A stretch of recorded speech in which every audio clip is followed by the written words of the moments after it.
You're rocking with the best.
Peace and welcome to the culture here on the Black Star Network. I'm your host, Farajii Muhammad. Thank you so much for tuning in and being a part of the conversation. Folks, we got a lot to talk about. Let's first talk about the big conversation or the big meeting coming out of the White House as the Biden administration has invited families of civil rights icons and leaders to come together, not just for Black History Month, but to discuss issues like civil rights in America, diversity, equity, inclusion, and so much more. We'll give you the latest details about that. Also, let's talk about the latest around Georgia District Attorney Fani Willis as to what is next, as there's a hearing scheduled for later on this week to determine whether she should be disqualified from her case around the Trump interference case as a result of her personal situation. So we'll talk a little bit about that. Later on, we're going to be celebrating Black engineering excellence as we talk to one firm that has been doing the work of designing and creating infrastructure for the past 50 years. We'll have that conversation and a whole lot more. Stay with us. It's all happening on today's edition of The Culture right here on the Black Star Network. Let's go.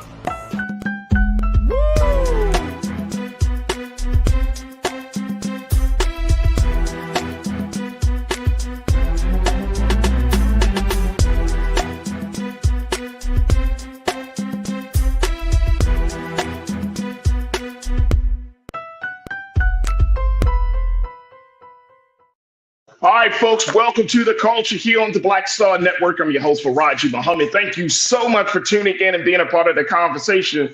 And happy Tuesday, folks. Happy Tuesday.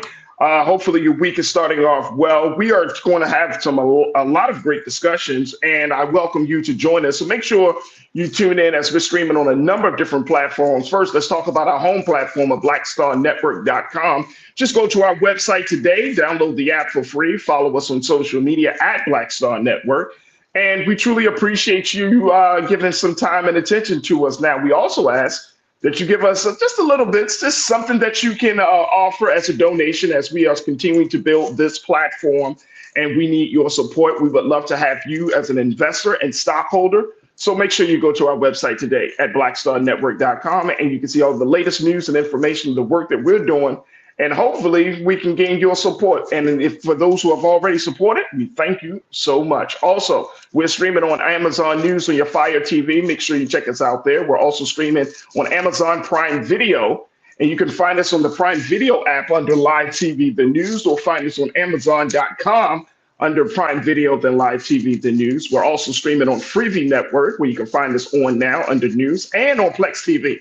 24 hours a day, 7 days a week. Just search for Black Star Network or find us in the Live TV, the News, and Opinions. Now, we're also streaming on Big Brother Roland Martin's social media pages, so you can check us out on his Facebook page, Roland Martin's Facebook page, as well as Roland Martin's YouTube channel. And that's where you'll find on both of those spaces the beloved community of the Culture Crew. And big shout out to the Culture Crew that's gathering in the chat, whether you're on the X platform, I see you. Whether you're on Facebook, I see you. And here on the YouTube chat, thank you so much for being a part of it. Pastor Damon Blissett, Deidre Hall, I see you. Tiana, the Stephanie Humphrey channel, Pauline Hart. We got my man, Brian Christian. Thank you, Brian. Arlene Starks, Lori Parks, Boza Blix, King Kid. Welcome, welcome. Thank you, Cindy D. Thank you for checking in. Pretty Brown Mimi, 726. I see you, the ABX girl. Come on, who else we got in here? We got all types of folks. And yes, Pastor Damon, Big Brother Damon, I got you. Black engineers will be celebrated today. I know that's the great work you're doing. So I'm sure you're going to appreciate that conversation in a little bit. But let's kick it off, folks. Let's talk about the latest coming from the White House as the Biden administration is doing its part to make sure that Black folks are not forgotten, especially during Black History Month. And the White House has decided to host the families of civil rights icons and Black heroes and sheroes, Black leaders, Black historical figures. This is a meeting that has happened today, actually, this afternoon. You're talking about the descendants of those who have been working in the liberation struggle of our people. Let me just share with you just who we're talking about here. Take a look at this. This is the latest from the Associated Press, that the Biden-Harris administration on Tuesday afternoon will welcome the descendants for a reception where they will engage with White House officials, members of Congress, and each other. Now, the convening also comes amid efforts to roll back diversity, equity, and inclusion programs and diminish the importance of Black history.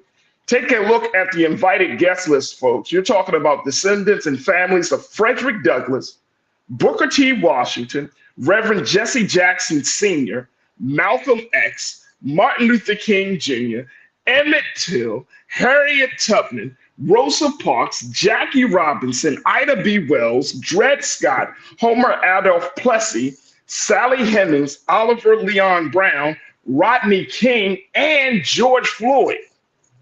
Wow. Wow. You're talking about family members, descendants of all of those great folks. And this is a conversation that the White House wanted to have during this month, of course. This is like convening to talk about what the future is going to be moving forward for Black America. It's also a moment of reflection to take the time to acknowledge those individuals, those who have sacrificed and have made the greatest sacrifice of giving their life for a cause bigger than themselves. It's very big. According to Mr. Director, let me start with this one.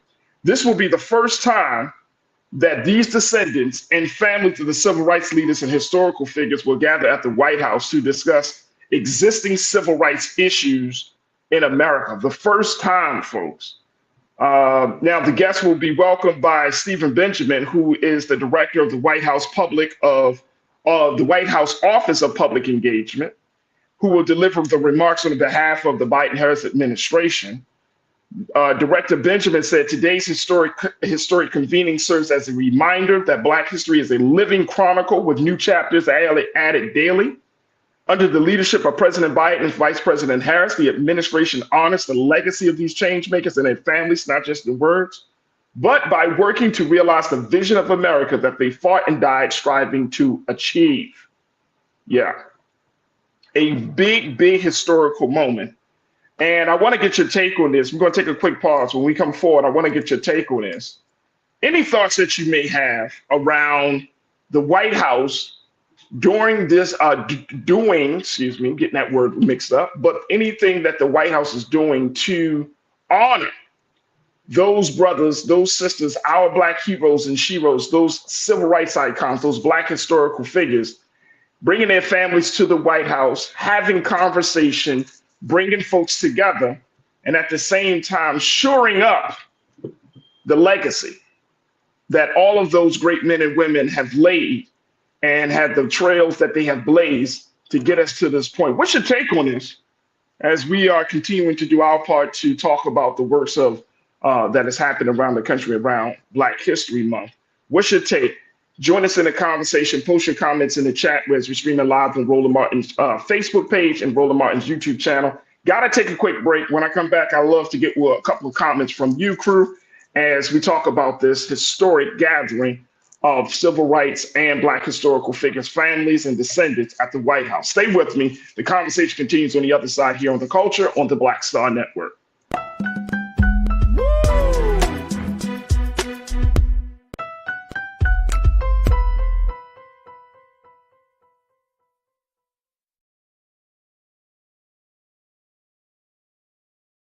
Hatred on the streets, a horrific scene, a white nationalist rally that descended into deadly violence.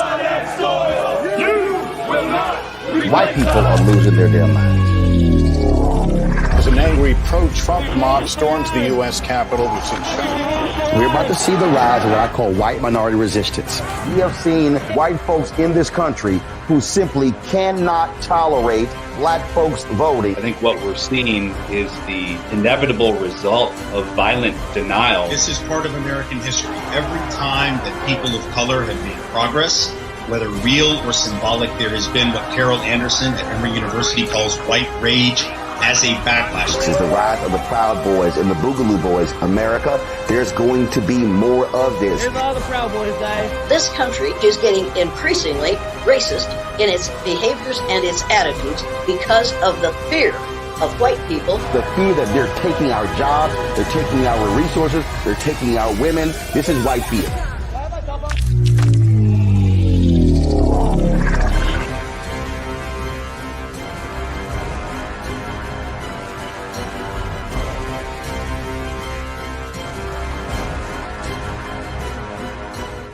Black Star Network is here.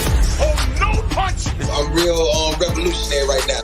Thank you for being the voice of Black America. All momentum we have now, we have to keep this going. The video looks phenomenal. See, this difference between Black Star Network and black-owned media and something like CNN. You can't be black-owned media and be scared. It's time to be smart. Bring your eyeballs home. You dig? When you go into a barbershop in a 700 credit score neighborhood, black or white, they're talking about their ideas and they're talking about how they're going to move on those things. You go to a barbershop at a 500 credit score, equal brilliance, but bad culture, they're talking about other people. You go to a winner's barbershop, here's what I'm doing. You go to the barbershop of where people feel defeated, they're talking about other people, either celebrities or people they admire, but also often, I don't like Joe. I don't like Roland Martin. Well, let me tell you something. I don't understand people. How could you not like anything here you see? You should just be like, this is amazing. It's cool. You may not even like how he does it or how I do it, but it's like, you know what? They're succeeding. They're killing it. All you should be is, that's fantastic. But if I don't like me, I'm not gonna like you. If I don't feel good about me, it's hard for me to feel good about you. If I don't respect me, don't expect me to respect you. If I don't love me, I don't have a clue how to love you. And here's the big one. If I don't have a purpose in my life, I'm gonna make your life a living hell.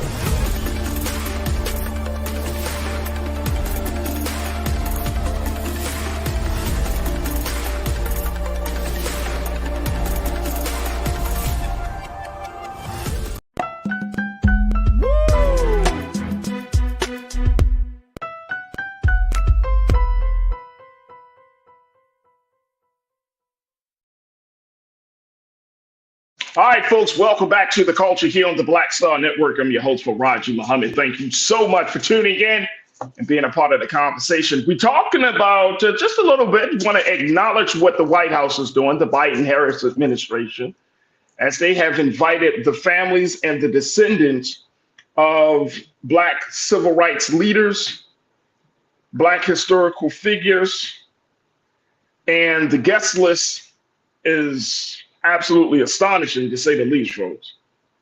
It is amazing how many people who is represented, whose family has represented them. Let me go over this guest list again. And we didn't, there's so many ways that you can interpret a moment like this. You can say, oh, well, it's political and all of that stuff. But at the end of the day, You've got to talk to people who have lived through the type of uncertainty that we're currently in right now. You got to talk to them because, I would just like to be a fly in the room.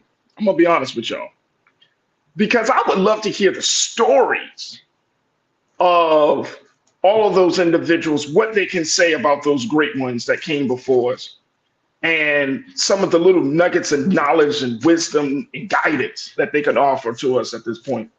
Just being in the room, you know what I'm saying? Like just being in the room. I'm not even thinking politics.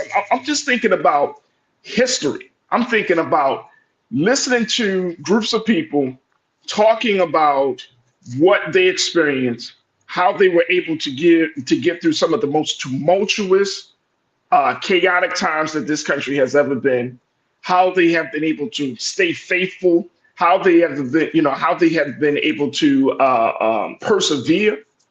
Just to be a fly in the room, y'all.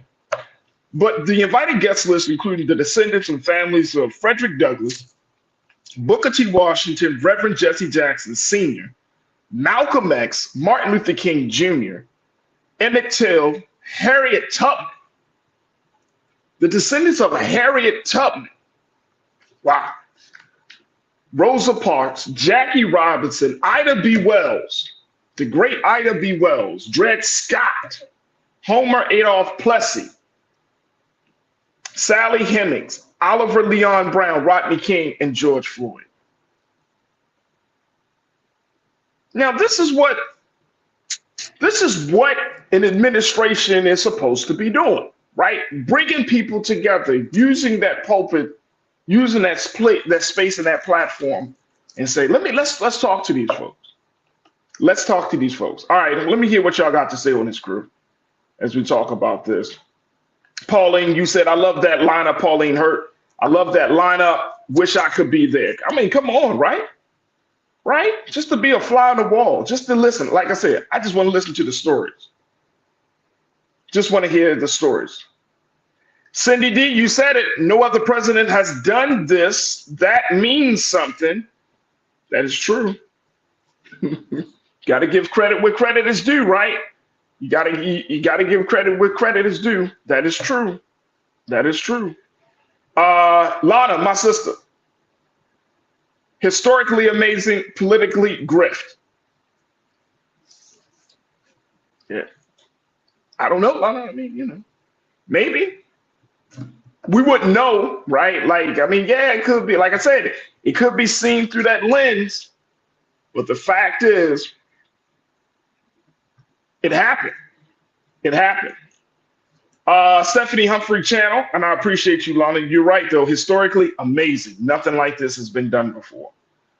This reception is amazing. Stephanie Humphrey, that's what you're saying, sis. You're saying this reception is amazing. My hope is that the words of wisdom shared will be used to implement and encourage change. They need a second reception so business leaders can hear and learn from these elders. Come on. Come on, Stephanie. You're absolutely right, sis. I hope so. Because the one thing that I hate to see happen, y'all, and like I said, I would, let me just direct y'all first. Let me just say this before I say my point. I would say go to whitehouse.gov, y'all. Y'all know this is 2024. We're going to have some homework. We're going to have some homework moving forward, y'all. We're going to have some homework. Right on the front. Hey, Keenan, can you pull that up, big bro? Just pull whitehouse.gov up. And look at this, y'all. I think that's it on the front. You could take me out the shot, bro. Let me see. I think that's the first one. I think they have that on the shot. Remarks by President Biden on the reception and recognition of Black History Month. I think that's the first shot. But that's whitehouse.gov. And y'all can find all the details, what was said, all of those things from this website. This is the official website of the White House. But it's big. Yeah, they got to make some changes on this White House Gov. Because when you click the link, it gives you a different story. but it's they probably still updating, to be honest with y'all. But I mean, it is what it is, right? It happened. It's actually happened. McCole Spicer, you said its guest list spans over 100 years. I didn't even think about that, McCole. I did not even think about that. That's a great point. I did not think about that. It spans over 100 years. Damn. That is true. That is true. All right, Tiz, let's bring some heat. Said Farajii. Tiz said Farajii, enough talking. We need things to get done in the Black community. We can talk about the history later. This is just a distraction from what's going on in Black communities. I mean, I can definitely understand the sentiment, but given the changing landscape of where we are politically, y'all remember now, I told you how the Republicans are moving, right? The Republicans are moving like, okay, we need to get a woman, we need to get more minority candidates, we need to get more candidates that are veterans. They are moving with a different strategy. So this could be an opportunity, and again, we don't know yet, but this could be a regroup type of moment, a moment where the administration said, all right, we need to regroup, we need to figure out something different. So I get the sentiment, I definitely get that energy, Tiz, that, you know, we got to get some things done.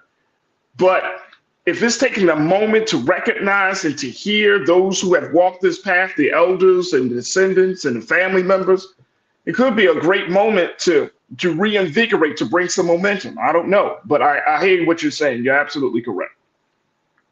Tony Tom, you said, welcome to the chat. You said this will not sway the young Black folks. They need to see improvement in the community, not a luncheon. Don't get me wrong. I like seeing it, but I agree more needs to be seen.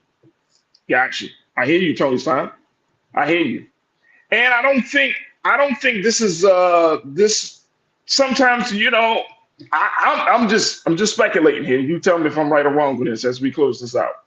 But if we're talking about, you know, how to appeal to young Black folks, talk to the young Black folks about the history of each one of these individuals. We can't expect the White House to do it. The White House can only do so much, and I don't think it's fair to put it on the White House to now, you know, like that's our job.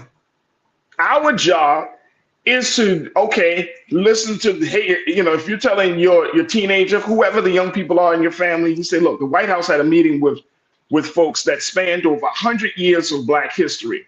Let's go through the names and let's talk about the history and why these families were invited and why their contributions are so important. Those are the type of conversations that we can have. Then we can kind of help the next generation to connect the dots and see the context, right? But I don't want to put it all on the Biden and Harris. And yes, look, we all know that a lot of work can be done. But to at least recognize this, you know what I mean? This could be a moment where you could just say, okay, let's recognize them. Because guess what? When we're talking about Black history, we're talking about all the diversity, the DEI stuff, when we're talking about the diminishing of Black history. And this is a national, of course, this is from the White House, so this is a national platform. So again, this is a way for America to know, hey, the history of Black people matters. That's what I'm taking from it. I'm not trying to look at this political. I'm not trying to be political about it. I'm just looking at it for what it is. The history of Black folks matter in this country, and we're going to honor that history. That's all I want to say. Let's keep it going very quickly. Official Sanika, you said it looks like another symbolic gesture. Keyword, symbolic. Could be. Could be. Could be. We don't know. We don't know, but I hear you. Arlene, my sister Arlene Starks, you said never can tell what's connecting and ideas may come out of this meeting, a great opportunity to come together and what a crowd to do it with, networking at a great level. Never know. You don't know. You don't know who's in the room. We don't know who's in the room. That's a great point. Thank you, Sister Arlene. Appreciate you. And Stephanie, you said, I hear what is being said in the chat, but can't we do both? A luncheon with the families of historical figures is historic in itself.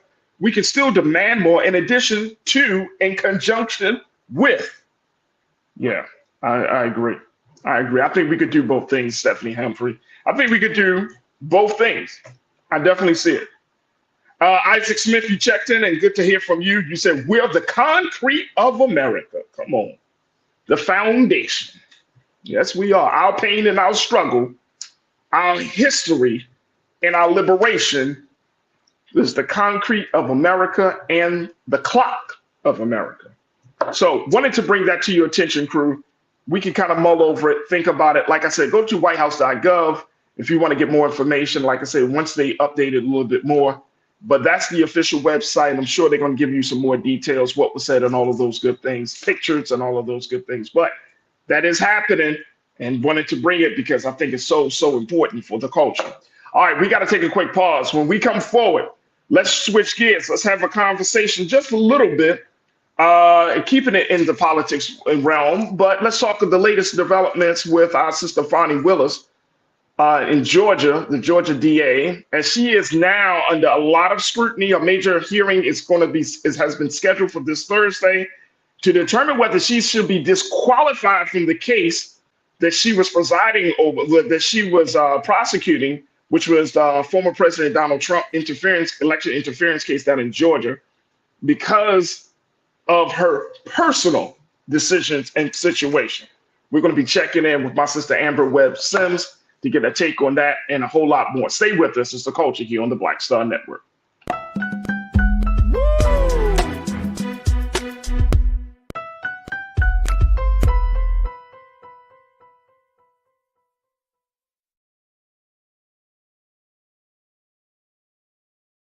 Hi, I'm Dr. Jackie Hood Martin, and I have a question for you. Ever feel as if your life is teetering and the weight and pressure of the world is consistently on your shoulders? Well, let me tell you, living a balanced life isn't easy. Join me each Tuesday on Black Star Network for a Balanced Life with Dr. Jackie. We'll laugh together, cry together, pull ourselves together, and cheer each other on. So join me for new shows each Tuesday on Black Star Network, A Balanced Life with Dr. Jackie.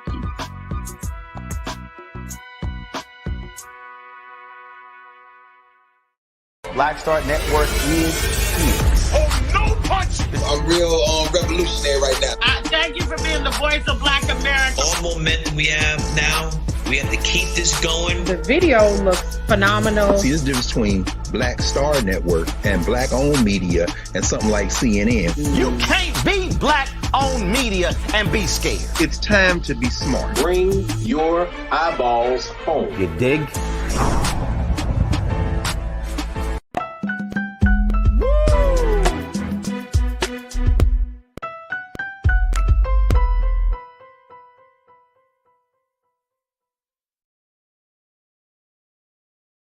All right, folks, welcome back to The Culture here on the Black Star Network. I'm your host, Farajii Muhammad. All right, let's continue the conversation talking about politics in a little bit.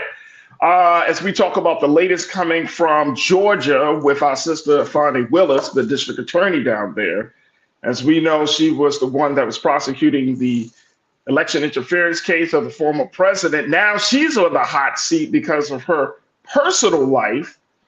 And yesterday, the judge in the Trump election case says that it is possible that the district attorney, Fani Willis, could be disqualified over misconduct allegations. This is coming from Fulton County, Georgia, Superior Court Judge Scott McAfee. He made this remark while denying the district attorney's request to cancel a hearing involving misconduct allegations against her. And so that hearing is scheduled for this Thursday. That's Ms. Fani Willis there. And it's scheduled for this Thursday. And this is a hearing to determine whether she should be taken off this case. Wow. How did we get here?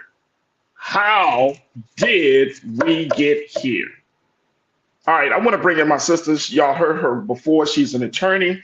And I'm always grateful to have her insight and her thoughts on these matters. So I want to bring my sister, welcome her back to The Culture here on the Black Star Network, my sister Amber Webb Sims. Amber, welcome back. How are you today?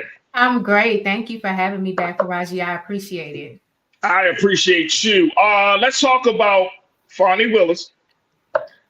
How did we get here? What? Hey, look, this is not one of those I told you so type of moments. But this is one of those moments you're like, damn, Yeah. That's all I can think. Like I'm gonna be honest with you, Amber. I heard it, and I know that people. I mean, yes. Now we at this point where this whole situation just went left. It just went left. Talk to me. What do you make of this, and what do you make of Jeff McAfee's his remarks saying that it is possible that she could be disqualified, and what can we expect on Thursday? So I think the judge's remarks are completely appropriate. I think he made the right call in refusing to quash the subpoena and cancel the hearing because unlike Donald Trump, people who are sworn to follow and uphold the law have a duty to do that. And it seems in this case like Judge McAfee is doing that. And so at the very least, the defendants are entitled to a hearing to determine whether any of their rights have been infringed upon. But what I do want to say is that the pleadings filed by the lawyers appear to be a humongous reach, because one of the things they are omitting in this case is that these charges were not brought against the defendants by Fani Willis and Nathan Wade. Felony indictments go through the process of grand jury hearings. So everybody needs to keep in mind that the reason why these charges were brought in the first place is because a jury of their peers heard the evidence and decided that the state had probable cause on all of the charges to move forward with the offenses as alleged. So that was not Fani Willis's personal decision. That was not Nathan Wade's personal decision. That was a decision made by a grand jury of Georgia citizens. So it's important to keep in mind that two things can be true at one time. It can be appropriate for a judge to determine whether disqualification is necessary, while we need to also keep in mind that the grand jury decided that the charges were appropriate and that there was probable cause to move forward. Those were not personal decisions made by any of the people involved in this case. And so we need to keep that in mind. So you're saying essentially that there is room for both of these things, that both of these things can be justified legally.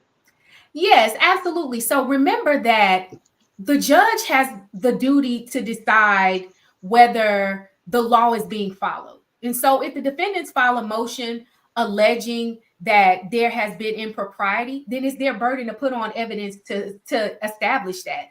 But a relationship between prosecutors does not on its face amount to any indication that there has been impropriety in how the case has been handled. And again, it does not change the fact that a grand jury has decided that probable cause exists. And that is what we need to stay focused on here. A grand jury has decided, not Fani Willis, not Nathan Wade. And so the judge going through with the hearing, I think, is appropriate, but I have not heard any evidence based on what has been put forth in the media and in the filings that is anything that would override the decision of the grand jury, and that suggests, as the defendant's attorneys are asking for, that the charges should be completely dismissed and the indictment should be thrown out. I mean, that's ridiculous. No, I think that's ridiculous as well. But what happens, and I want to get your take on this, and then we're going to take another pause, but what happens, like, let's just think in the possibilities of all scenarios, right? If she is disqualified from the case, then what happens with the Trump election interference case? Does it have to be retried, or is it at this point, like, what happens? So remember, the case has not gone to trial yet. So this is essentially an issue of administratively who would be bringing those, who would be the representative of the state. And so if the judge decides that this is a case where the district attorney should be disqualified, and the prosecutor, the special prosecutor appointed by the district attorney should be disqualified, then what happens next is the state, through the Georgia Attorney General's office, I am assuming, would have another stand-in appointed for Fani Willis, and that stand-in would then appoint another special prosecutor. Now, what they are hoping for, and this is what nobody is saying, Atlanta is not Georgia and Georgia is not Atlanta. So obviously the political proclivities of prosecutors in counties outside of Atlanta are much more sympathetic to Trump. And so what they want to happen is they want Fani Willis to be disqualified, and they want a special interim district attorney appointed from another Republican county inside of Georgia that they are hoping will ultimately positively influence this case and how it is handled in the defendant's direction. That is what they want to happen. Right. And that opens up the door for this case to be completely in the favor of Trump and his associates. Not necessarily, because remember, the panel from the jury is still coming from Fulton County, right? So you still have the Fulton County panel. However, the decisions prosecutors make matter. How a case is tried matters. How evidence is put together matters. And so when you have a prosecutor that does not have faith in the case, and I can say this as a former prosecutor, that impacts you. When you don't have faith in the case you're bringing, or when you have sympathies or allegiances that affect how you see the evidence, you cannot hide that from a jury. And so I do think that that opens the door for the defendants to make much more effective arguments about this being politically motivated than the reality that they were conspiring to break the law. Right. Absolutely. Look, Amber, we got to take a quick pause. When we come forward, let's talk about this a little bit more. Plus, I want to get some comments from our great culture crew as folks are checking in from all across the country, posting their thoughts in the chat. Folks, you can do the same. Make sure that you jump into the discussion. We are streaming live on Roland Martin's Facebook page, Roland Martin's YouTube channel, and we would love to hear what you have to say. Stay with us. It's the Culture here on the Black Star Network.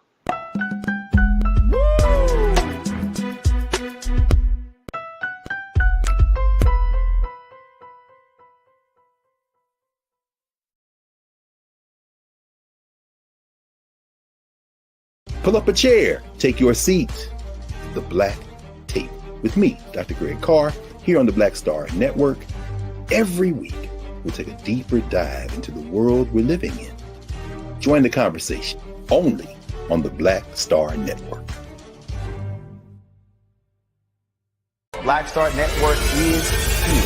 Oh, no punch! I'm real revolutionary right now. Thank you for being the voice of Black America. All momentum we have now, we have to keep this going. The video looks phenomenal. See, there's a difference between Black Star Network and black-owned media and something like CNN. You can't be black-owned media and be scared. It's time to be smart. Bring your eyeballs home. You dig?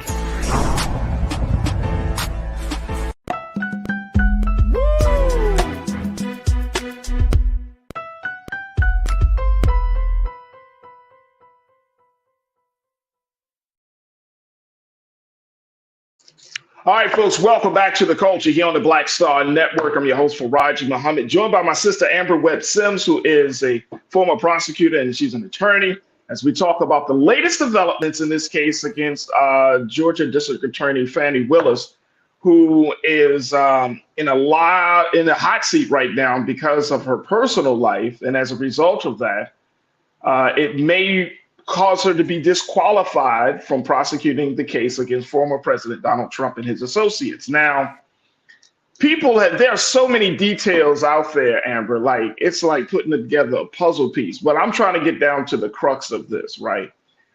The crux of this, is it about I don't think it's about the love affair itself. I think it's more about the money that Mr. Wade, Nathan Wade, the prosecutor, that he earned, and as because of his relationship, that becomes a questionable thing. So you tell me, what is at the crux of this case in terms of the disqualification? Is it because, if it's like ethics? Is it because there was a love affair? Is it because of money? What's at the core of this case? So the defendants really are exploiting an ethical requirement. So the rules of ethics that govern attorney conduct is that there cannot be any impropriety, right? And the standard is not just that there cannot be any impropriety, it cannot be even an appearance of impropriety. And because Fani Willis is essentially the representative of the state, they are arguing that her relationship creates an impropriety. Well, what I want everybody to keep in mind is that you have to prove, right, that because you brought up the money. So we have to assume that Fani Willis and Nathan Wade both got money as a direct result of this case that was somehow spent inappropriately in furtherance of their relationship. Now, Fani Willis is a state employee, so she got paid before this case the same amount, and after this case the same amount. Right. Nathan Wade was appointed as a special prosecutor, but I don't think there's been any dispute. He also had income prior to this, right? Like this wasn't a case where he was completely impoverished starting at zero. And so one of the things I'm interested about is how do they prove that the dollars they were spending were dollars arising from this case? I mean, Fani Willis is a salaried employee of the county or the state, depending on how Georgia does it. When I was a prosecutor, I was an employee of the county. You get a salary. Your salary doesn't change because you are handling a high profile case. And Nathan Wade, similarly, now that's where kind of the issue arises. And this is where we're going to see whether these lawyers really have the chops or not. Because one of the things that is slightly concerning is whether they're going to allege that whatever rate he negotiated was, improperly or wrongly influenced because of the relationship. However, I suspect that much like counties across the country, those rates are set by the county commissioners. Special prosecutor rates are not up for debate unless there are extraordinary circumstances. So if Nathan Wade is being paid the standard rate that all special prosecutors were paid and his rate wasn't altered, I just think they're going to have a hard time proving that a government employee and somebody who got a standard rate were somehow getting funds as a result of this case or that it nefariously impacted the case. Right. I'm with you. Because that was one of my questions, right, from the beginning. Like, did she, hire Nathan because he was in some sort of money trouble? I'm like, why put here's what I don't understand, Amber.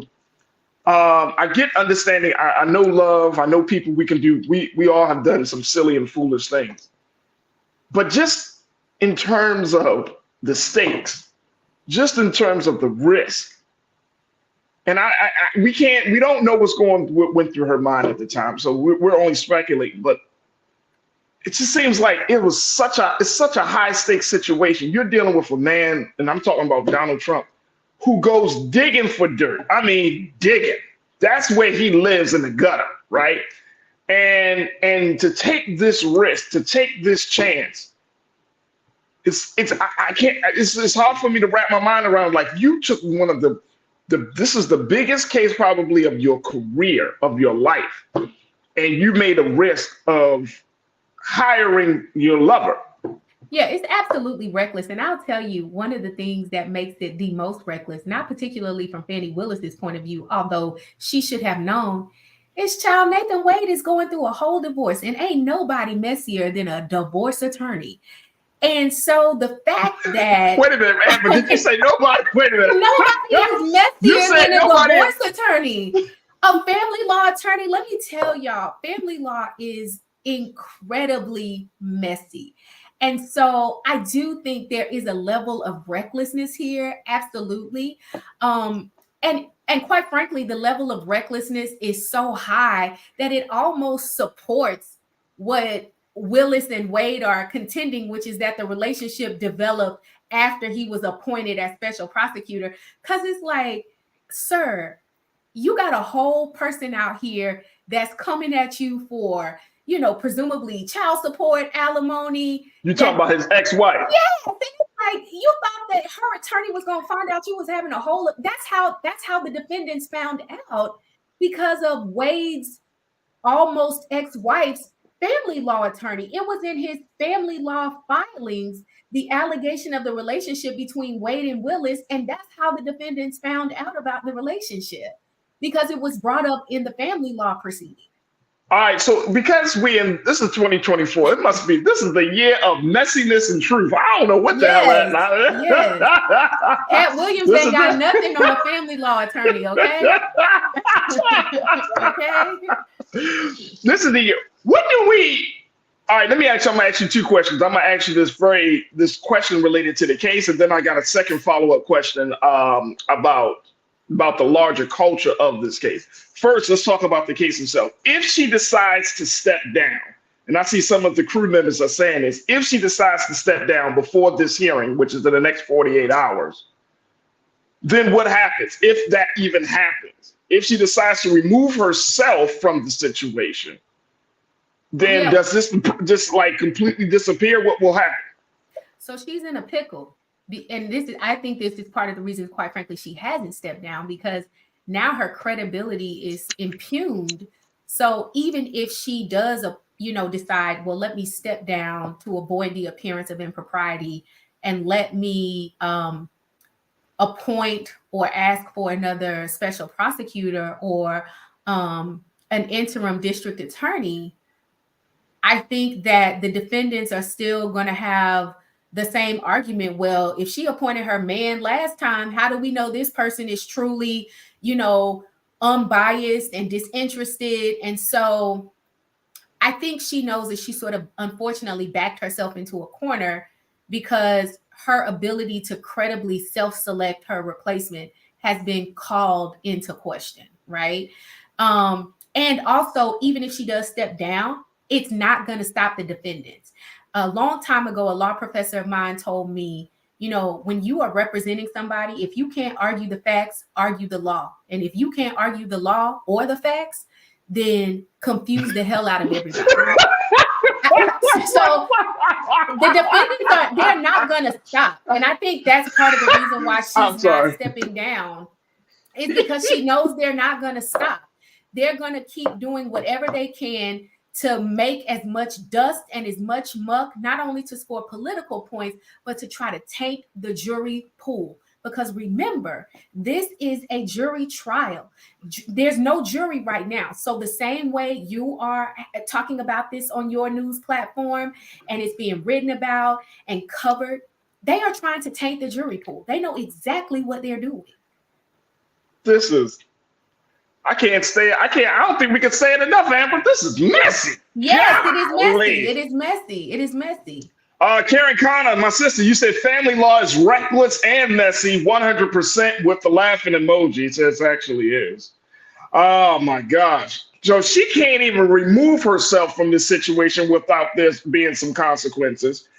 And if she stays on, she's going to have to go through being dragged with consequences. So she put herself in it. Here's the bigger question. As Black folks in this country, we were kind of rooting for some level of justice against this former president. We were rooting for her because she was a Black woman in a position of power and influence. And it seems like there was some movement for us. What do we do with this? What should Black America learn from this? Because we've been having on this show talking about Black folks. Unfortunately, there's a double standard in this country. Yep. We can't just be great. We got to be super great.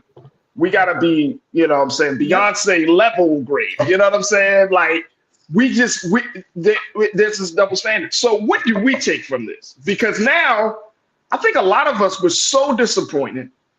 I think a lot of us are just like, I knew it.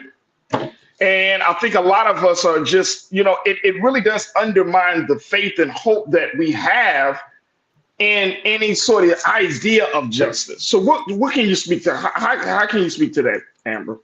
Well, I want to challenge us to look at it differently, because I think that what is happening right now shows that when actors are honest, right, the system works, right? So the system is working. The relationship has been exposed. Unlike what Trump did when he was in a position of power, nobody's trying to undermine his constitutional rights. Nobody's trying to deny him the hearing and the due process, both procedurally and substantively, that he is entitled to explore the evidence. And this is not the example historically Republicans have laid for us. Remember, there were certain places and spaces they didn't even want to hold hearings. This is the same country that won't even allow us to study gun control as a public health problem. This is the same country that won't even allow us to study reparations as a way to remediate the issues happening in Black America. So I want to encourage people to look at it differently. This is how the system is supposed to work. Even when you don't like somebody, even when you're not a fan of theirs, he has been able to present his evidence to the judge. He, it seems, has a fair arbitrator, somebody who is willing to allow him to present his evidence and get a fair hearing. And so that's all that we can all hope for. And I will also say this about Fani Willis. Yes, it is reckless. Yes, it is irresponsible. But I think at the end of the day, this has all been overstated. And I hate that it happened on a national stage. But at the end of the day, I think the ultimate remedy is going to be to have Nathan Wade removed from the case and to have another special prosecutor appointed.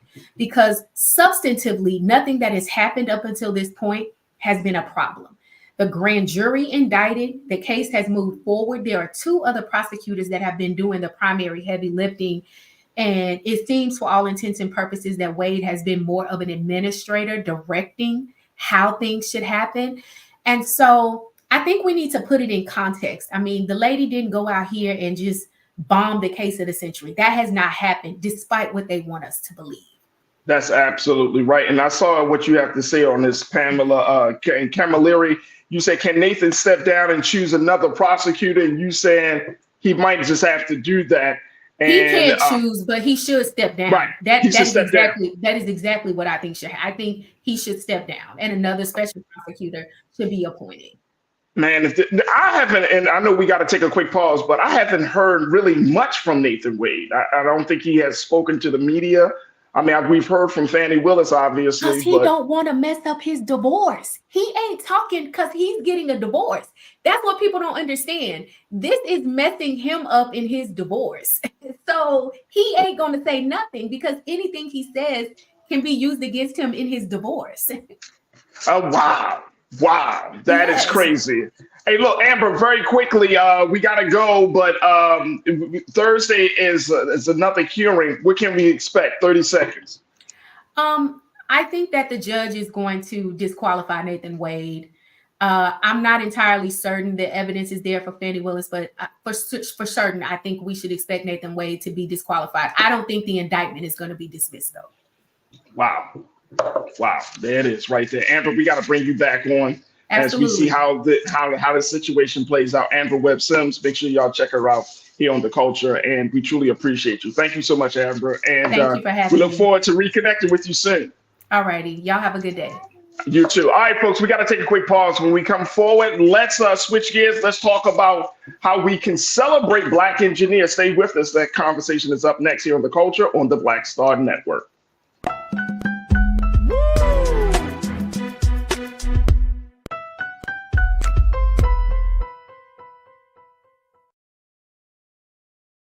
Pull up a chair, take your seat. The Black Tape with me, Dr. Greg Carr, here on the Black Star Network. Every week, we'll take a deeper dive into the world we're living in. Join the conversation only on the Black Star Network. Hi, I'm Dr. Jackie Hood Martin, and I have a question for you. Ever feel as if your life is teetering and the weight and pressure of the world is consistently on your shoulders? Well, let me tell you, living a balanced life isn't easy. Join me each Tuesday on Black Star Network for A Balanced Life with Dr. Jackie. We'll laugh together, cry together, pull ourselves together, and cheer each other on. So join me for new shows each Tuesday on Black Star Network, A Balanced Life with Dr. Jackie.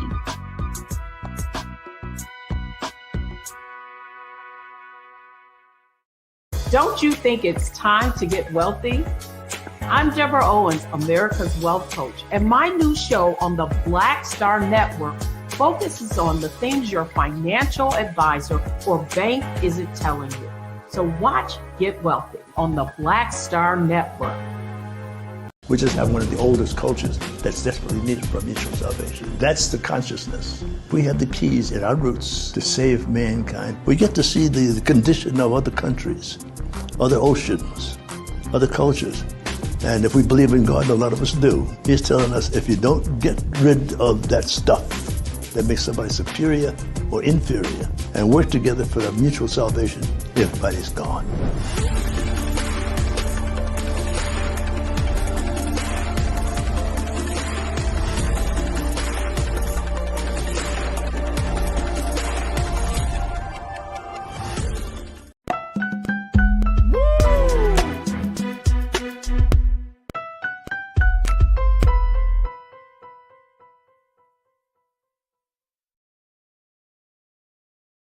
All right, folks, welcome back to The Culture here on the Black Star Network. I'm your host, Farajii Muhammad. Thank you so much for tuning in and being a part of the conversation. Man, oh man, what a fantastic first half of the show. If you didn't get a chance to do so, be a part of Team Replay and check us out on blackstarnetwork.com. And also you can check us out on the replay on Roland Martin's Facebook page and Roland Martin's YouTube channel. And we'll continue to have these conversations. But I just enjoyed that discussion that we had with our attorney, Amber Webb Sims, and you. So folks, make sure y'all don't miss that. Now, as we embark on the second half of the show, got to let you know, of course, that we are streaming live right here on blackstarnetwork.com. Download the app for free. Follow us on social media at Black Star Network. And of course, do your due diligence to support it. We're looking for your support as an investor, as a stakeholder in this great movement we are embarked upon. So please go to our website today. Download the app for free. Also, you can follow me, yours truly, Farajii Muhammad. You can find me on Instagram at The Real Farajii, as well as on the X platform at Farajii. We'd love to connect with you and continue to build the community with you. And I appreciate y'all for tuning in as we got some new watchers and some new listeners on the chat. All right, let's switch gears. It is Black History Month, so this is the perfect time for us to have a conversation about the great contributions that our people have done for each other, for us as a people, but of course, for this country. And so we are very excited to have a conversation about celebrating Black engineering excellence. And this is the situation as we are talking to the firm of DeLon Hampton and Associates. Now, this is a prominent Black-owned civil and structural engineering design firm based out of the nation's capital of Washington, D.C. They will be celebrating, and they are celebrating actually, 50 years of excellence. They're going to be having a formal dinner, which happened on the first day of Black History Month. And they're talking about the great work that DHA has been doing for the past 50 years. They have been a pioneer in shaping the infrastructure. They provided innovative solutions in land development, water management, transportation, and aviation. Some of their most high-profile projects include the U.S. Capitol Visitor Center, Nationals Park, the international airports in Atlanta and Washington, D.C., as well as Metro Rail projects in Atlanta and here in Los Angeles. And so we are so excited to have joining us the DHA's principal, president, and chairman of the board, Mamo Asifa, joining us now. Mamo, thank you so much for joining us here on The Culture on the Black Star Network. How are you? Thank you. Pretty good, Farajii. How are you? I'm good. I'm good. This is a very important time for DHA. Definitely. This is a very important time. So let's talk about this. One of the fascinating parts about this celebration and why we wanted to highlight you on the platform is because we don't really get a chance to talk to Black engineers. One of our great culture crew members, one of our watchers, Damon Blissett, he's an engineer. He always talks about the great work that he does, but he also discusses and shares with me. He said, Farajii, it's very few of us in the field, in the industry. And so I was like, I was thinking about him and I'm thinking about, man, you guys have been doing this work for 50 years. We got to make sure that we give you your flowers now. And that way we don't say those things like, oh, man, we don't have no engineering firms. Definitely. Yep. So, Brother Mamo, talk to us about DHA and the work that y'all been doing. Okay. Yeah, you said it. We've been around for 50 years. Let me go back at the beginning of the firm. It started by Dr. DeLon Hampton Associates, the founder of the firm, in 1973. Back then, let alone a black engineer starting a firm, black engineers didn't have any place to work. I mean, it was very hard to find a job. And that's why he started a company also. The serendipity of this is he went to University of Illinois, got his bachelor's degree. His goal was to start a work doing construction as a construction engineer. They couldn't find a job. So he said, instead of waiting around to get a job, because he was black engineers didn't get a job that they wanted at the time. He said, let me go back to graduate school, and he went to Purdue and got his doctor's degree, a PhD. He got out of Purdue with a PhD, and his goal was still to go work in the private industry. And at the time, there was no position. So he went into academics. He became a professor at Kansas, New Mexico, Kansas University and New Mexico, and ultimately at Howard University as a professor. And that's when he started his company at Howard University while he was teaching. He started in 1973, DeLon Hampton Associates. And that's 50 years ago. And back then, the thing is, you said it before in the previous program, you have to be super great or great. They expect you to do that. And he was super great and great. And that's why he was able to found a company. They still expect us to be that, but back then it was even worse. So the fact that he started a black-owned firm in 1973, he had to be that. And luckily, he succeeded. He started this company and run it for almost 50 years. I assumed this position about 5 years ago. He was actually on the helm until 2018. That's when I assumed the position. So almost, and he passed away in 2020. So he held it for a long time. And when I assumed this position, I'm actually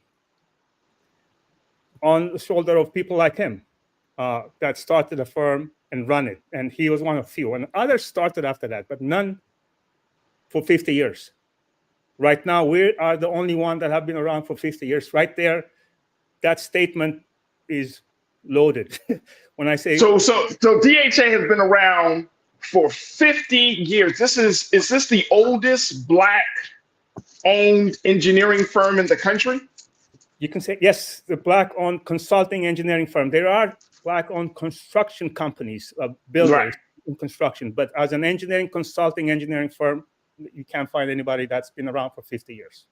Wow. If you go around and look at the majority firms, you'll see people, you have names like, I don't want to call names, but the engineering companies are named by their founder, but their founder have not existed for about 150, 200 years. I mean, that's common in the majority consulting engineering firm. For us, we're celebrating 50 years, which is a milestone by itself. The fact that we can say that is a big deal, because there are no other black engineering firms that can say that. Oh no, not at all. That's a big milestone right there.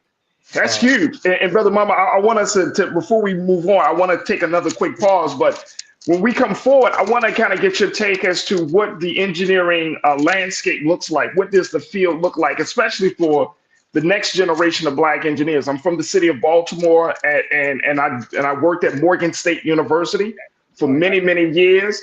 So I know that's a huge part of the program. The engineering program is world renowned from Morgan State. But I want to talk to you as you're in that position. Like, what does the engineering field look like, and what's the future for black engineers? So I want us to have this conversation as we're celebrating Black engineering excellence here as part of our Black History Month coverage here on The Culture. Folks, stay with us. Join us in the chat as you share your thoughts and give your questions as well. Glenette, I see you. So I'm going to pose your question as well to Brother Mamo. And folks, make sure y'all stay tuned. It's The Culture right here on the Black Star Network.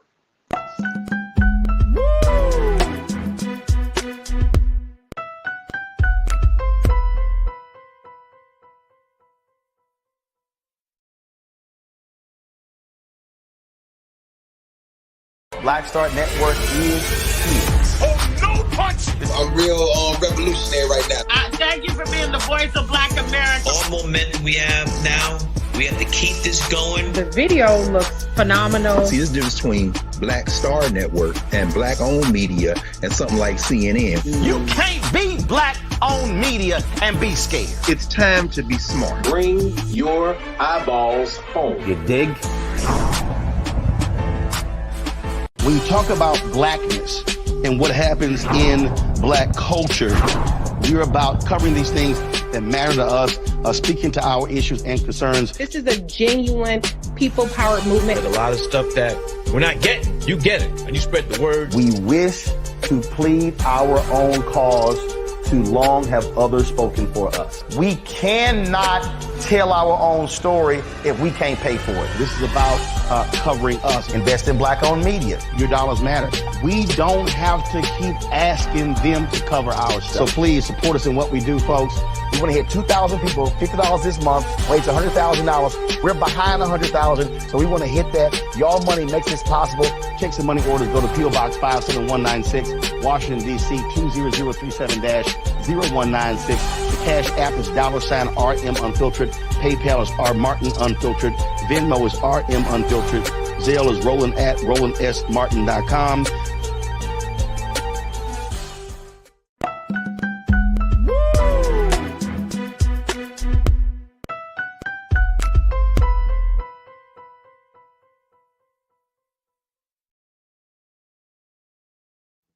Folks, welcome back to The Culture here on the Black Star Network. I'm your host, Farajii Muhammad. I've been checking in with Brother Mahmoud Asifa, who serves as the principal president and chairman of the board for DeLon Hampton and Associates, a prominent Black-owned civil and structural engineering design firm based in D.C., as they're celebrating 50 years of work, of service, of excellence, engineering excellence this year. And DHA has been a pioneer in doing great work in shaping infrastructure, providing solutions on land development, water management, transportation, and aviation. I mean, this is high-tech stuff, folks. Let you take me out the picture. Let me just throw this website up here, because, Brother Mano, I think that sometimes we have a limited view of the greatness and the excellence that we bring to the table, even in 2023, going into 2024. So, Brother Keenan, let's just put their website up, because I want to make sure that folks understand the work that DHA has been putting in. Look at this, y'all. They have been addressing the nation's largest and most technically challenging projects. I mean, they have worked on some of the big, huge, high-profile projects, including the U.S. Capitol Visitor Center, the Nationals Park, international airports in Atlanta, of course, in Washington, D.C., they've done some Metro Rail projects in Atlanta and here in Los Angeles. Man, look at this. Look at this. So, Brother Mamo, again, I appreciate you for joining us as you are celebrating the work of all that you guys are doing. What is the landscape? What is the current field looking like right now for Black engineers? I mean, it's still, just to throw in a number, I'm a civil engineer. Other civil engineers, the total Black civil engineers is 6% of the entire civil engineering profession. So, having said that, there are Black engineering firms that we're working with right now. I mean, when you say the landscape, you mentioned Morgan State. We actually have one of the largest buildings that's going to be constructed at Morgan State. We are the structural engineers for that. It hasn't happened yet. Wow, that's crazy. That's crazy. I didn't even know that. I'm gonna let y'all know. I didn't even know that, brother. Yeah, and we've done work at Morgan State, at Howard. And one of the things that we need to continue to do is there is what they call social capital. You probably know that. I mean, we have to look out for each other. I mean, Black engineering firms cooperate, do joint ventures together, and go after bigger projects. I mean, that's something we're going to be doing forward, and we have done before. The reason is the playing field is not still, I mean, it's still not level. I mean, it's going to take time. I'm sad to say that, but it's not. But DHA if you look at all the projects that you've run through right now, and all the projects that we have done, is a testament to what we can do. But there is still a stigma of being a Black engineer, because the expectation is you are there to meet a certain requirements, not because of what we've done. And even though we've been around for 50 years, I've done all these projects. The one you're looking at right now is Gallery Place. We're a structural engineer. That's in Chinatown here in DC. The metro, we've done significant projects all over the country. In Puerto Rico, we're doing work. It's still not common to be. I mean, we're seeing the fact that we are talking right now means that there is the field is not level. Because if it was, it would be normal. But it's 50 years is not normal for a Black-owned firm. What was the landscape 50 years ago, Brother Mamo? What was the percentage of Black engineers back in 1973? Way less than 6%. But firms were the only one. As far as company, that DHA was it basically. I mean, consulting firm, structural engineering, civil engineering firm, we were it. Especially we started in DC. We went to Atlanta and LA. We had offices over there. So it was very few. So there was a period of time, especially in DC during Marion Barry's time, there was a move to empower Black engineering firms. And that's when we grew significantly. That's when we did the metro, all what you've seen in DC, all of our projects. So that's what I call, social capital. I mean, we have to look out for each other to grow. So wait a minute, let me make sure I understand that, because I think that is a critical part of the history. Under Marion Barry's administration, when he was the mayor, they called him the people's man. I've done a little research on Brother Marion. He was instrumental in making DC the chocolate city it has become known for, right? Yeah. But Marion Barry, he was the one that hired DHA to do some of these big projects. Is that what you're saying? That's where we were prominent. Yeah, he was involved in the projects that we have done, like the Reef Center, for example. It was named after him. We were the structural engineer for that, the Reef Center on 14th Street. I don't know if you know DC. Well, yes, sir. Okay. Yeah. And we've done the Wilson building right now, where the seat for the DC government. So there was an exposure. There was a concerted effort at that time to empower black designers, architects, and engineers. So, Brother Mamo, do you think? Because we have more Black, and now that I'm hearing this part of the history, it makes me wonder, we have more Black folks in positions of mayors and governors than we have at any other point in our history and at the history of this country. We have more Black folks in those elected positions today. Why aren't we seeing that type of social capitalism taking place as you saw back in the time of the great Marion Barry? That's a very good question. I mean, that's something that there has been some, but not as much as there should be. That's a question we're asking also. Not only that, there is programs. I mean, currently, I know in DC there is a big. That's why we're in DC. It's CBE firms, is what they call it, Certified Business Enterprise. We are one of the longest firms in DC, so we get some preference because we have been here, and that's a good thing. But a lot of the programs that were around didn't foster growth. It was not meant to, but not by. I don't know if it's by design, but the byproduct of it is to have people stay at a certain level, and those things have to change structurally.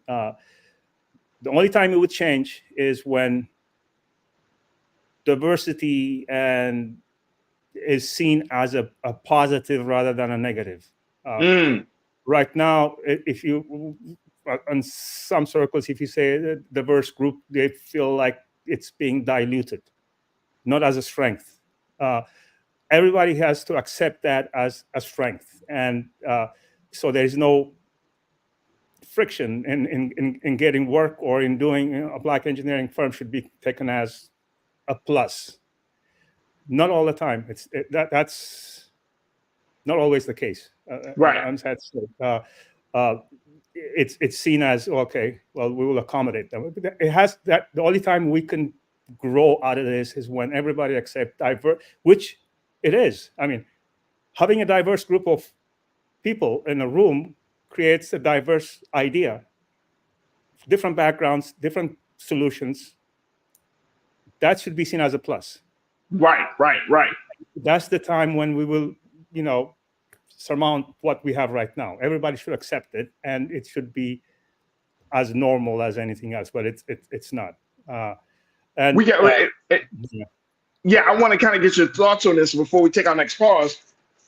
Is DHA? I mean, I know the actual work that you brothers and sisters are doing, so that's one thing. But now that you're at this 50 mark milestone, there's been some conversation among you and your team about, branching out and kind of like strengthening the network of Black engineers, like, whether it's working with some smaller engineering firms, creating a pipeline from schools such as Morgan State University for employment. Has there been some of those? Have you had those conversations yet? Yep, definitely. My goal when I assumed this position is to make DHA a 100 to 200-year-old firm. And in order to do that, like you mentioned, there has to be a pipeline of Black engineers at Black universities. And at our 50th anniversary, we announced a scholarship fund for African-American students of engineering and science. Come on, brother. Come on. Yeah. That's awesome right there. We can't. I don't want you to gloss over that, big brother. I don't want you to gloss over that. That DHA is offering a scholarship trust to African-American students, to Black students pursuing a degree. And we're going to talk about this because I got to take another quick pause. Sure. But I'm going to throw this out there.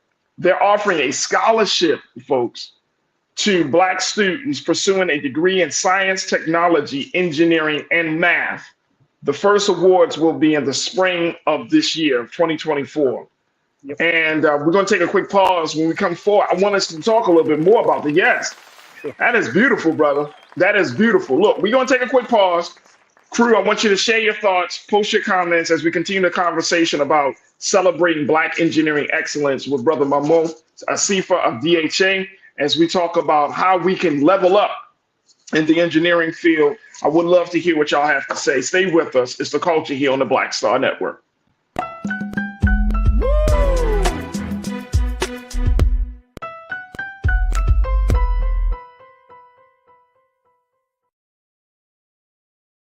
When you talk about Blackness and what happens in Black culture, we're about covering these things that matter to us, speaking to our issues and concerns. This is a genuine people-powered movement. There's a lot of stuff that we're not getting. You get it, and you spread the word. We wish to plead our own cause.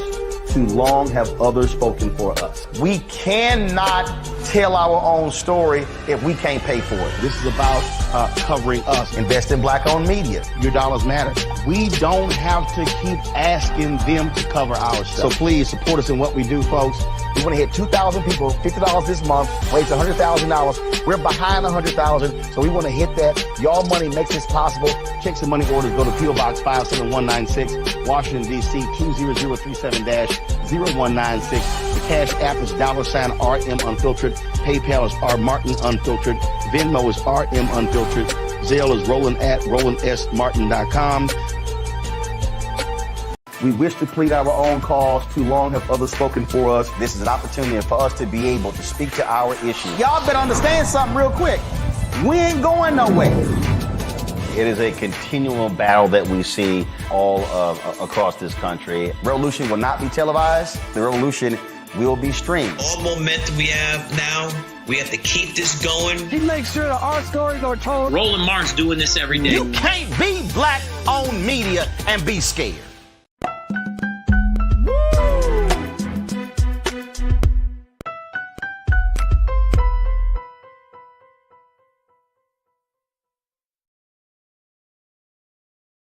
All right, folks, welcome back to the culture here on the Black Star Network. I have been talking to my brother Mamu Asifa, who serves as the principal president and chairman of the Black-owned and Black engineering consulting firm, DeLon Hampton and Associates, DHA, and they are celebrating 50 years of engineering excellence. They have had a formal dinner earlier this month, and also they are looking to now take all of the work that they have put in over the past 50 years, working on some of the biggest projects in the country, and paying it forward with the next generation. As Brother Momo just announced, the creation of the DeLon Hampton Scholarship Trust to Black students pursuing a degree in science, technology, engineering, and math, talking about STEM. That's the STEM project. The first set of awards will be in the spring of 2024, and this is an opportunity to really get Black children, Black students in these fields to pursue a career in engineering. And I want to bring Brother Mamo back into the frame here, bro. There is still a lot of room, a lot of space for young brilliance, young intelligence, young engineers, as engineers, Black engineers only make up 6% of the field. 6%, y'all. Wow. We got a lot of work to do. But this piece about providing a scholarship trust, I would love to get more details. Share with us the details, Brother Mamo, of what this scholarship trust entails, and what that looks like.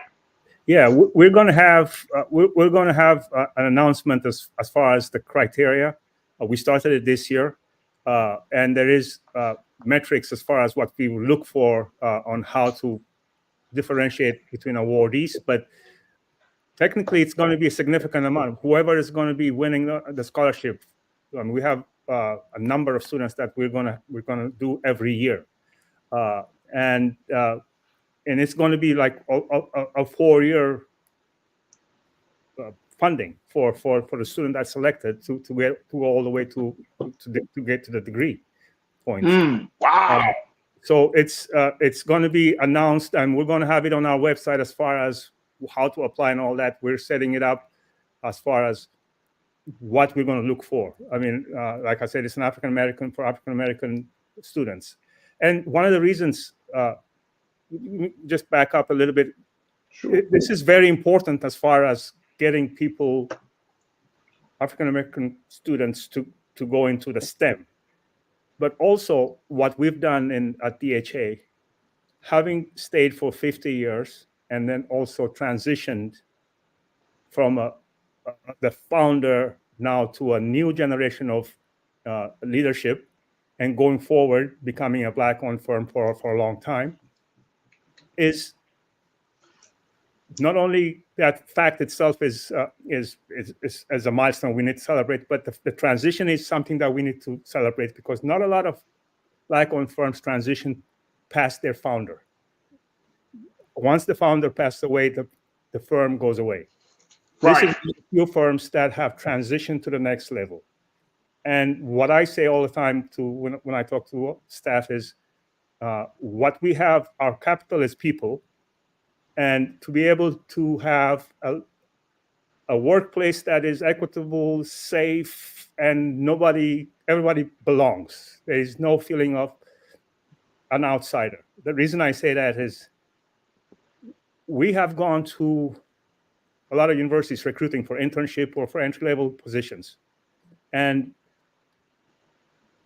the feeling of Black engineers in a majority firm and then an HBCU is totally different. The way, the feeling of not belonging, the feeling of being quote unquote feeling that they're not worth it, or an imposter, feeling that would not exist at DHA. I mean, having a Black-owned firm, it's a comfortable place for Black engineers to work for. I want to grow the firm so that we can have multiple offices, grow it to a point where everybody, I mean, we have a diverse team. I mean, our staff is diverse, and nobody feels they don't belong. I mean, work is their effort, and what their work is the differentiator, not who they are, where they come from, or their color of skin, or anything. And that is, I mean, I came from other firms. I've experienced the other firm. And I've been, just to go back, I've been at DHA for 24 years, even though I assumed this position for, 5 years. I'll be on the 6 years as the president and chairman of the board, but I've been here from group manager, from VP, all the way up. And that's testament to DHA. I mean, the fact that I'm at this position is a testament to the company itself. And I want more firms like this, so that, when you apply, that you're not afraid what you're going to expect on the other side. I mean, it's a firm that is all our staff, no matter who, appreciates that, and they feel that. I think that's going to be the goal for us. And this scholarship is going to help us, not only for DHA, not only for the students, for us too. I mean, it's a pipeline of young, bright engineers. That is. Yeah, and we want to continue that, because our profession is people. Like I said, we don't produce machines. We produce documents that are going to be built, so that's going to be very important. And Brother Mamo, I'm looking at the website. DeLon Hampton is the website. DeLonHampton.com. DeLonHampton.com. This is the name of the great Dr. DeLon Hampton, who serves as the founder for DeLon Hampton and Associates. But I love how you how have y'all have remembered Dr. DeLon Hampton, saying, in memory of the icon who broke barriers and built opportunities. I love that. Broke barriers and built opportunities, and I think that is exactly the type of trailblazer that we need, even in 2024. That we need individuals who are willing to break barriers and build opportunities. And so to hear about the scholarship trust, to hear about the work that you're doing, is just so inspirational on so many different levels. And I'm not even in the engineering field, but it's just exciting to hear that DHA is doing this work. And that's the great DeLon Hampton, folks, right there in that picture. And just looking at this. And as y'all heard earlier, Brother Mamo made the point that they're working with HBCUs, not just in terms of recruiting new talent, but also in terms of building some of those HBCUs. And this has been a huge part of the conversation in terms of the deteriorating infrastructure of our HBCUs. Like, I know that at Morgan State University in Baltimore, every building was deemed as part of a national treasure. So there cannot be any major renovations or changes to the buildings at Morgan State University as part of it now being designated as a national treasure. But there are other HBCUs, whether you're talking about down in the Atlanta area or in other parts of the country, where the infrastructure of our schools need to be assured, that the infrastructure needs to be built up, and there needs to be, from everything from water line to building structures to all of that, to ensure that our children are in a place which is safe, it's comfortable, and it's of high quality. So this is important. This is very important, and I'm really just excited, and I'm really happy that we had a chance, Brother Mamo, just to talk to you. I can hear the passion of your voice. You've been here, and I kind of chuckled a little bit, because I know you're saying I could have took my experience somewhere else for the past 24 years.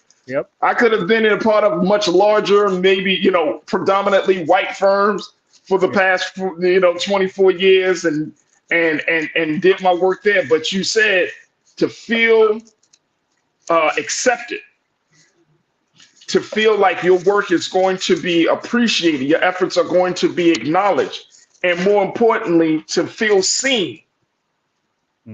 I think for me, that's like the icing on the cake, to feel seen, that our people, and especially the next generation, when you have all that talent and brilliance, you want to feel seen when you go to work. You want to feel like I'm a part of something big.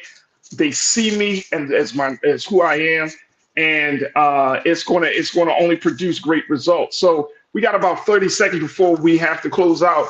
What would you like to say, Brother Mamo, as we have this conversation, big brother? Yeah, you said it. I think the recognition that we're celebrating right now, 50th year, should be something that Black engineers should look at and say, okay, there is a firm that can sustain this, and I want them to have the confidence that they can do it also. It's not just for us that we're doing this. It's when the students, wherever they are, Black engineers, see a firm like ours and say, oh, we have a chance, not only a chance, we can grow, we can duplicate what we've done. It doesn't have to be here, but they can start their own trailblazing anywhere. But it is possible, and that possibility is a great thing. The fact that somebody has showed them, like Dr. Hampton, if it wasn't for him, I mean, I wouldn't be here.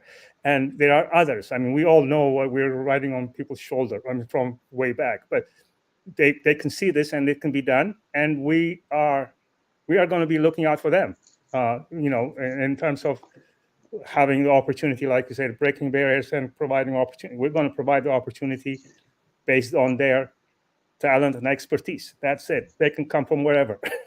And absolutely. And that is what I want to say. I mean, DHA is going to be around. Like my goal is, my mission is to make it a long-term, long-lasting firm. And I mean, I'm not going to be at this helm like a founding father until I pass. I'll find another person that's going to take over, another Black engineer, and then go forward. And that's going to be my mission. That's the work. Yeah. That's the work. Brother Mamo, thank you so much for your time. Crew, make sure y'all check it out, because as Brother Mamo said, the scholarship trust information will be posted on their website at DelonHampton.com, and you can check it out. Check out all the information, and make sure that you tell your family, your friends, the young people in your life to check it out, and more importantly, to get involved, to get supported. And we have so many young people that are in technology, into the STEM program, science, technology, engineering, and math. Young people love this stuff. And I know especially Black youth. My son is 10 years old. He's already into technology and filmmaking and animation and things. So it's there. We just have to put them in the right places and spaces around the right people that's going to cultivate their genius and their brilliance. And that's what y'all are doing at DHA. Brother Mamo, thank you so much for 50 years of service. So congratulations. And more importantly, thank you for being so good for the culture. Thank you. Appreciate it. Thank you for the opportunity. Appreciate it. Absolutely. All right, folks, we got to take a quick pause. When we come forward, let's talk about media, as there's a new study that shows that Black people in the country, we consume more media than white people. I'm going to share with you the latest details of that report and have a conversation about representation on screen. Stay with us. That discussion is up next here on The Culture on the Black Star Network.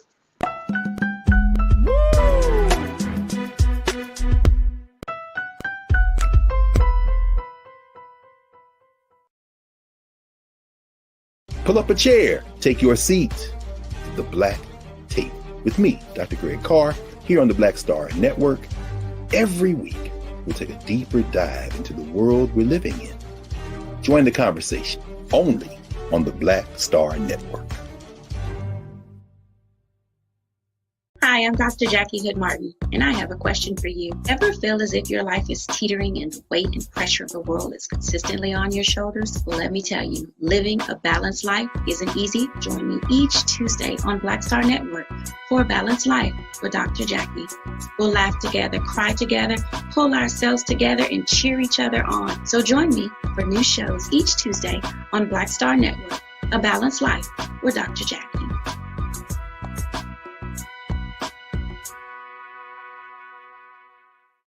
Don't you think it's time to get wealthy? I'm Deborah Owens, America's Wealth Coach, and my new show on the Black Star Network focuses on the things your financial advisor or bank isn't telling you.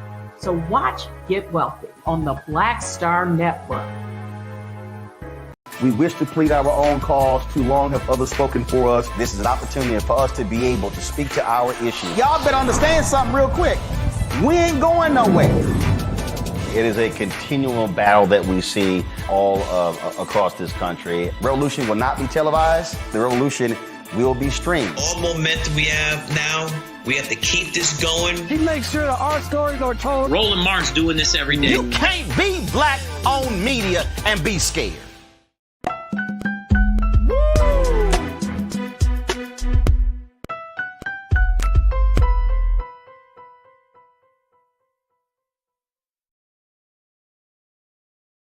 All right, folks, welcome back to The Culture here on the Black Star Network. I'm still kind of buzzing from that conversation with Brother Mamo Asifa of DHA. Man, they're doing some fantastic work. Big shout out to all of the black engineers.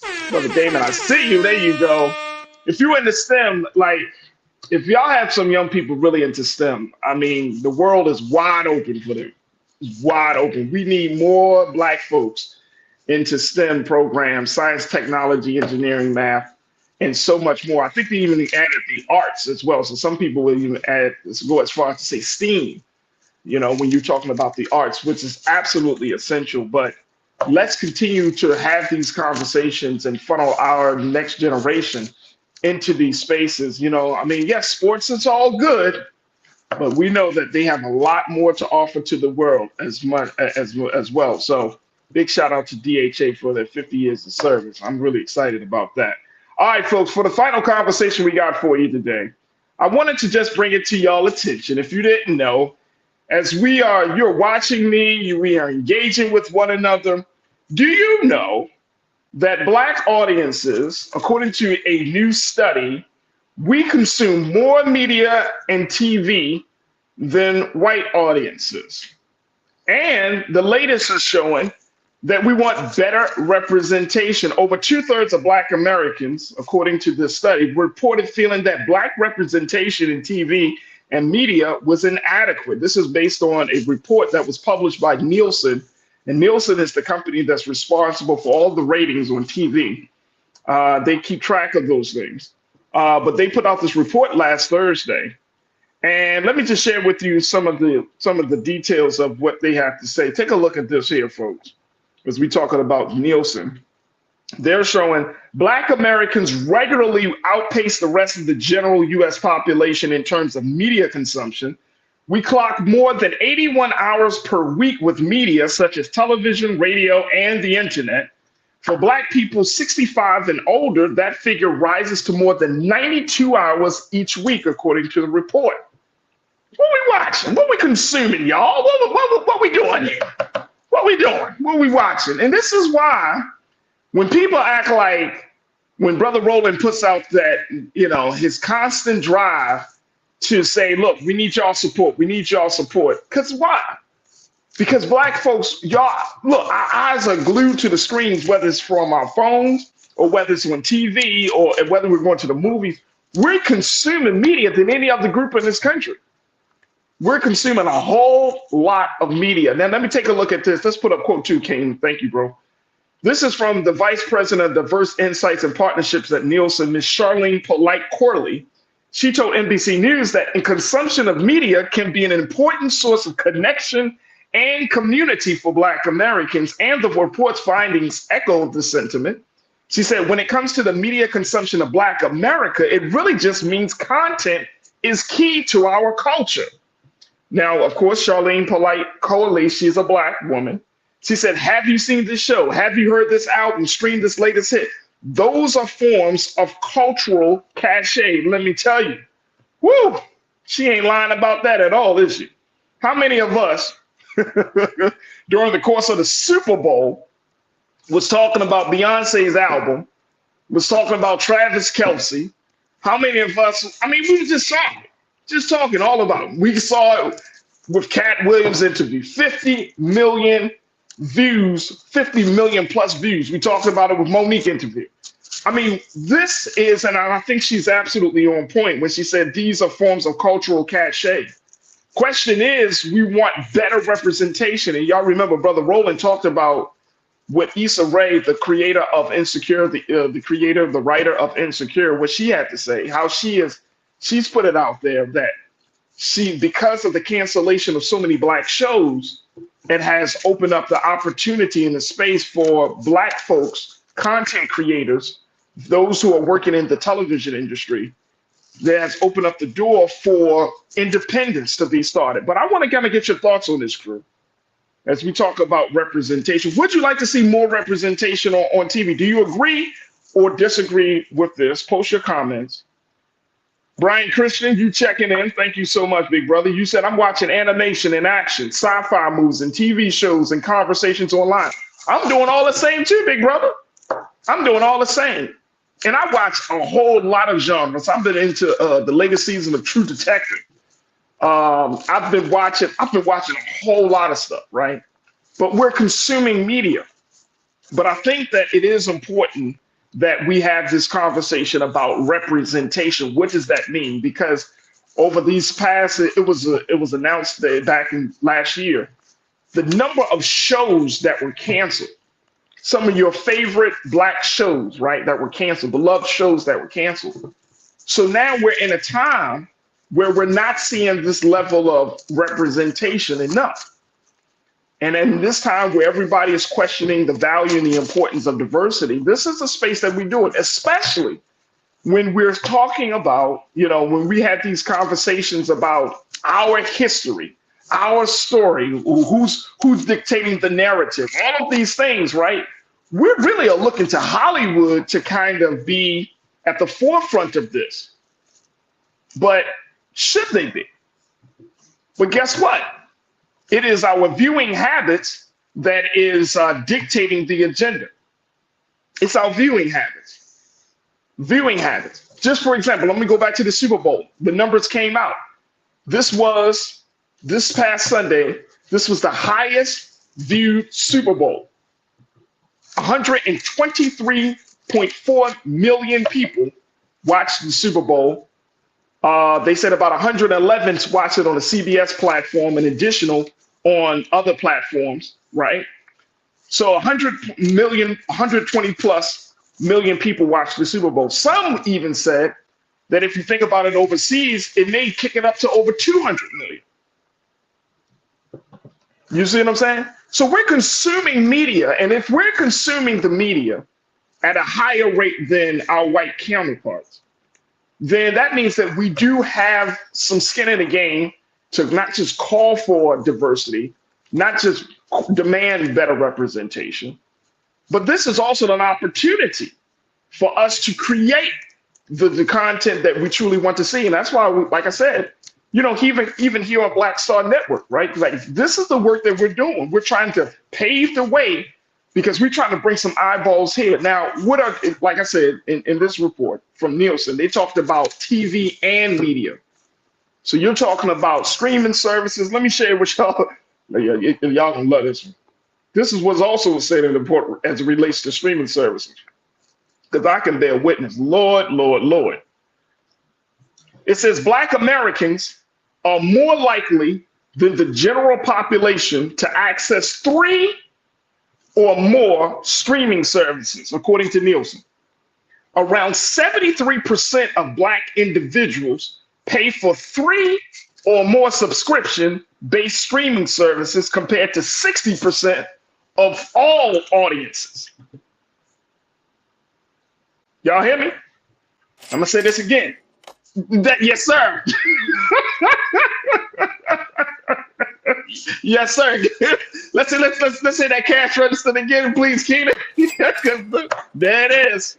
We are putting money in people's pockets, y'all, with our eyeballs. Of course, with our wallets, because these streaming services are not free. They started off so innocuous, like, oh, just $6.99 a month. That's great. Next thing you know, you look on your next bill, that joint $13.99. $13.99. It breaks your heart. Around 73% of Black individuals pay for 3 or more subscription-based streaming services compared to 60% of all audiences. Look at that. According to Miss Polite Corley, she said, what's the prevailing message for me is that the practice of years past where maybe just having one character wasn't enough, talking about in shows and storytelling, the funny best friend or the nice and loving mom, people want the nuance and intersectionality and the authenticity to be displayed in all of these media spaces. What's your take on this, crew? We got a couple of moments left. I want to hear what y'all got to say on this. Share with me your thoughts on this as we're talking about this. Glenette, my sister, you said there should also be more representation behind the camera. Facts. My son is a producer and people always look at him as if he doesn't belong. Come on. That's real talk right there, Glenette. That is very real talk. You got to get more young people in the film industry, the TV industry. You got to get us, content development is one thing because it's online, it will make you, but I'm talking about getting those technical skills. And I know, Glenette, if you talk to your son, he's talking about the technical skills of being a producer, working within the industry. That's a whole different thing versus just turning on your phone and going at it. Whole different thing. Tiana, you said Netflix is damn near $20 a month. Come on, man. Don't get me started. Karen, my sister, you said, my concern is the correlation between all that sitting and obesity, heart disease, diabetes, etc., due to sedentary lifestyle and lack of exercise. 90% is a troubling number. Get out and get fit. What did Brother Roland say? Get fit, live, and win. That's right. That's absolutely true. That's absolutely true. We are in a culture where our eyeballs need to stay glued to some screen. So to my sister Karen's point, yeah, we got to put it down, put down the phone for a minute, take a little bit of the sunshine, breathe in that fresh air, get outside a little bit, because we will be streaming our lives away. Can I say that, y'all? Can we say that? We will be streaming our lives away. Let me tell you, as to get back to the point, Tiana, about these streaming services, like I remember back in the day, y'all remember this, when cable used to have all of the major channels, HBO and all of that stuff, right? Not no more. Them days are gone. You'd be like, all right, I'm gonna go get this cable plan. I'm gonna get the top of the line plan so I can get all these extra channels and all of that stuff for one low price. Nope. Them days are gone.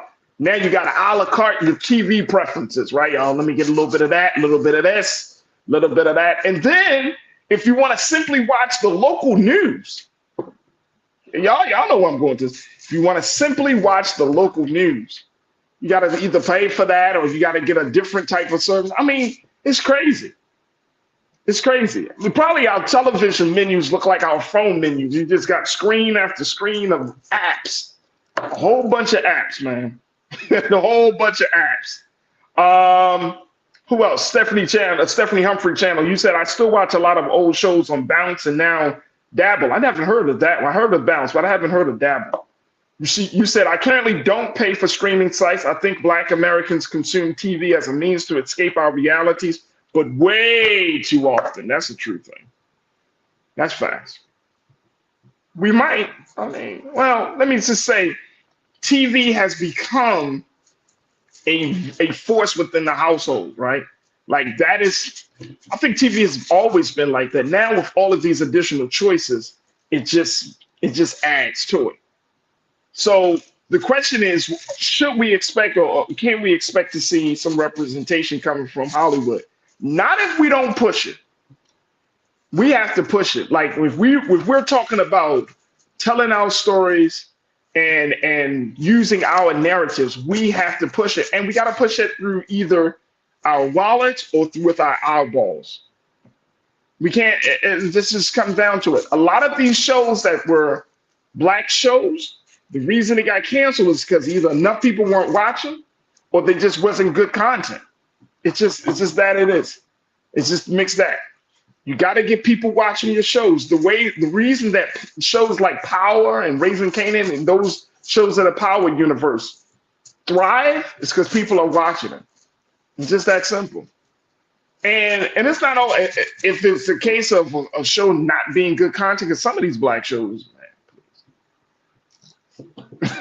so it's just a matter of determining like what do we mean? What does representation mean? And of course, we don't have time to discuss that today. But we should start really thinking about it. Like when we say representation, and I brought this up in the political space, so we could talk about this in the entertainment space. What do we really mean by representation? Is it just seeing a black person on TV, or is it more? Is it more about our stories being told along with being a black person on TV? What does that mean? And I think culturally, we have to get some clarity about what that means.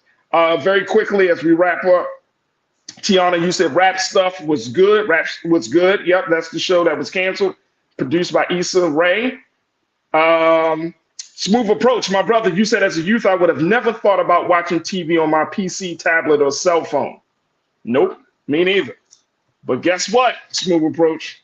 That is the way life is now. It is crazy. I would have never thought that you had to stream, that you would have to a la carte your TV preferences and TV choices. But that's where we are right now. But just know we are watching more TV and consuming more media. That means that everything that we are more influenced by media. So that could be a good and a bad thing. And I think we should have a deeper conversation about that. If we're watching TV and media more than any other group in this country, of all the audiences, if we're watching that, then that means that we are heavily influenced by the messages that come from media. And that's why it is important that you support black media like Black Star Network and other media, black media, whether it's in a newspaper, whether it's a website, or whatever the case may be. Because if we're supporting that, then what media are we consuming? What's the quality of that media? And more importantly, is that media empowering, or is that media diminishing who we are and how we see the world? It's a lot of questions, but I wanted to at least put that on your mind as we close out today's show. I appreciate y'all so much. I got to get out of here, but I appreciate y'all so much. I thank y'all so much for tuning in. To all of our new watchers, welcome to the culture. Folks, if you are happy, if you enjoyed the show today, go to our website at blackstarnetwork.com. Download the app for free. Follow us on social media at Black Star Network. And we ask that you donate, give something, helping us to empower this place that we're in as we are powering through this digital movement. And we would love to get your support and love to have you as an investor and a stakeholder. So please go to our website today at blackstarnetwork.com. Also, make sure you follow Big Brother Roland Martin on all platforms. Follow me, The Real Farajii, on Instagram, and Farajii on the X platform. I would love to continue to be a part of the beloved community called the Culture Crew, and let's continue to support one another. Big shout out to all of the crew that was able to join us in the conversation. And I am out of here. Up next, Roland Martin and Phil to 6 p.m. Eastern Standard Time. As always, folks, never be afraid to challenge what's wrong. Stand for what's right while being yourself in the process. God willing, we will talk tomorrow. Got my sister Suzette Speaks tomorrow. So we will talk with her tomorrow for another exciting edition of The Culture right here, only here, exclusively here on Black-owned media, Black Star Network. We'll talk to you soon. Talk to you. Have a great evening. Peace.